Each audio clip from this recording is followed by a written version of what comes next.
നേർക്കുനേർ.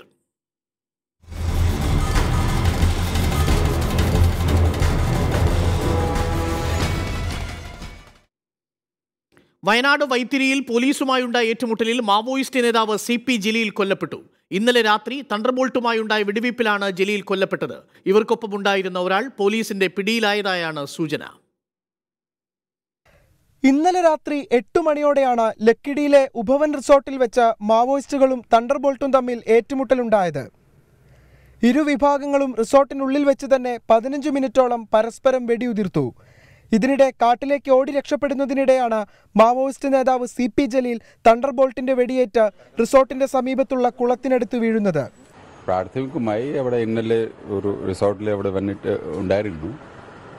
അതിൽ അവിടെ കാസും എടുത്ത് ചോദിച്ചിട്ടുണ്ട്. അത് പോലീസിന് വിവരം കിട്ടി. പോലീസിൽ അവിടെ പോകുമ്പോൾ എക്സ്ചേഞ്ച് അവിടെ നിന്നും ഒരു ഫയർ എക്സ്ചേഞ്ച് ആയി വന്നു. അതിൽ പോലീസ് മറുപടി തിരിച്ചു കൊടുത്തു. ഇവർക്കൊപ്പം ഉണ്ടായിരുന്ന മറ്റൊരാളെ പരിക്കുകളോടെ പോലീസ് പിടികൂടിയതായും സൂചനയുണ്ട്. കബനി ദളത്തിലെ ലോകേഷ് മദൻ പിടിയിലായെന്നാണ് ലഭിക്കുന്ന വിവരം. കൊല്ലപ്പെട്ട CP ജലീലിന്റെ ഇൻക്വസ്റ്റ് നടപടികൾ സബ് കളക്ടറുടെ നേതൃത്വത്തിൽ പൂർത്തിയാക്കി. ഇന്ന് തന്നെ പോസ്റ്റ്മോർട്ടം നടപടികളും പൂർത്തിയായേക്കുമെന്നാണ് സൂചന. നിലമ്പൂർ ലക്കിടി 2 മാവോയിസ്റ്റ് ഏറ്റുമുട്ടൽ കൊലകൾക്കും സാമ്യതകൾ ഏറെയാണ്. പക്ഷേ നിലമ്പൂരിൽ നൽകാതിരുന്ന മറുപടി ലക്കിടിയിൽ പോലീസ് പ്രതീക്ഷിക്കുന്നുണ്ട്. ലക്കിടിയിൽ നിന്ന് ക്യാമറമാൻ വിനായകനൊപ്പം നിഖിൽ പ്രമേഷ്, 24. ലക്കിടിയിൽ മാവോയിസ്റ്റുകൾ കൊല്ലപ്പെട്ടതിന് പിന്നാലെ വയനാട്, കോഴിക്കോട്, മലപ്പുറം ജില്ലകളിലെ മലയോര മേഖലകളിലും വനപ്രദേശങ്ങളിലും പോലീസ് സുരക്ഷ ശക്തമാക്കി. മാവോയിസ്റ്റുകൾ ശക്തമായി തിരിച്ചടിക്കാൻ സാധ്യതയുണ്ടെന്ന ഇന്റലിജൻസ് റിപ്പോർട്ടിന്റെ അടിസ്ഥാനത്തിലാണ് നടപടി. കണ്ണൂർ റേഞ്ച് AG ബൽറാം കുമാർ ഉപാധ്യായ സ്ഥിതിഗതികൾ വിലയിരുത്തി.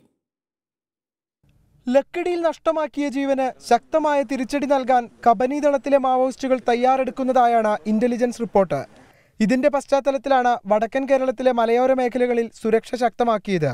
നേരത്തെ മാവോയിസ്റ്റുകൾ വന്നുപോയിരുന്ന മുഴുവനിടത്തും സായുധ പോലീസിനെ വിന്യസിച്ചു. ഇന്നലെ പോലീസുമായി ഏറ്റുമുട്ടൽ നടന്ന ലക്കിടിയിൽ മാവോയിസ്റ്റുകൾ സ്ഥിരമായി വന്നുപോയിരുന്നതായി നാട്ടുകാർ വ്യക്തമാക്കിയിരുന്നു.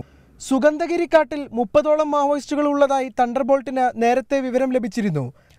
പ്രത്യാക്രമണം പദ്ധതിയിടുന്ന മാവോ സംഘം സുഗന്ധഗിരി വിട്ട് അധിക ദൂരം പോയിരിക്കില്ലെന്ന വിലയിരുത്തലിന്റെ പശ്ചാത്തലത്തിൽ തണ്ടർബോൾട്ട് കാട്ടിൽ ഇവർക്കായുള്ള തിരച്ചിൽ ഊർജിതമാക്കി. വിനായകനൊപ്പം നിഖിൽ പ്രമേഷ്, 24 വയനാട്. പിണറായി സർക്കാർ അധികാരമേറ്റ 3 വർഷത്തിനിടെ സംസ്ഥാനത്ത് പോലീസ് ഏറ്റുമുട്ടലിൽ കൊല്ലപ്പെടുന്ന 3ാമത്തെ മാവോയിസ്റ്റാണ് CP ജലീൽ. 2016 നവംബർ 24-ന് നിലമ്പൂരിൽ എടക്കരയ്ക്ക് സമീപം കരുളായി വനത്തിൽ പോലീസ് മാവോയിസ്റ്റുകളായ കുപ്പു ദേവരാജ്, കാവേരി എന്ന അജിത എന്നിവരെ വെടിവെച്ച് കൊലപ്പെടുത്തിയിരുന്നു. ക്രൈംബ്രാഞ്ച് അന്വേഷിക്കുന്ന കേസിൽ 2.5 വർഷം പിന്നിട്ടിട്ടും വെടിവെപ്പ് സംബന്ധിച്ചുള്ള ദുരൂഹതകൾ നീക്കാനായിട്ടില്ല.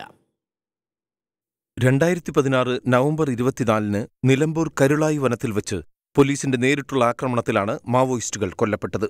സംസ്ഥാനത്തിന്റെ ചരിത്രത്തിൽ നേരിട്ടുള്ള ആക്രമണത്തിൽ മാവോയിസ്റ്റുകൾ കൊല്ലപ്പെടുന്ന ആദ്യ സംഭവമായിരുന്നു ഇത്. 2 മണിക്കൂർ നീണ്ട ഏറ്റുമുട്ടലിനൊടുവിലാണ് CPI മാവോയിസ്റ്റ് കേന്ദ്ര കമ്മിറ്റി അംഗങ്ങളായ കുപ്പു ദേവരാജ്, കാവേരി എന്ന അജിത എന്നിവരെ കൊലപ്പെടുത്തിയത് എന്നായിരുന്നു പോലീസിന്റെ അവകാശവാദം. എന്നാൽ ഇത് വ്യാജ ഏറ്റുമുട്ടലാണെന്നും കൊല്ലപ്പെട്ട രീതിയിലും പോലീസിന്റെ നീക്കങ്ങളിലും ദുരൂഹതയുണ്ടെന്നും ആരോപണമുയർന്നിരുന്നു. അസുഖബാധിതരായി എഴുന്നേൽക്കാൻ പോലും കഴിയാതെ കിടന്നിരുന്ന കുപ്പു ദേവരാജും അജിതയും കീഴടങ്ങാൻ സന്നദ്ധരാണെന്ന് അറിയിച്ചിട്ടും പോലീസ് വെടിയുതിർക്കുകയായിരുന്നുവെന്ന ആരോപണം ശക്തമായിരുന്നു. ദേഹപരിശോധനാ റിപ്പോർട്ടിൽ നിന്ന് ഏറ്റുമുട്ടൽ നടന്നുവെന്ന പോലീസ് വാദം ശരിയല്ലെന്ന വിവരങ്ങളാണ് പുറത്തുവന്നത്. തുടർന്ന് കേസന്വേഷണം ക്രൈംബ്രാഞ്ചിന് വിട്ടു. എന്നാൽ സംഭവം നടന്ന് 2.5 വർഷം പിന്നിട്ടിട്ടും ഇതു സംബന്ധിച്ച ദുരൂഹതകൾ നിലനിൽക്കവെയാണ് മറ്റൊരു മാവോയിസ്റ്റ് കൂടി കൊല്ലപ്പെട്ട വാർത്ത പുറത്തുവന്നിരിക്കുന്നത്. Research desk, 24.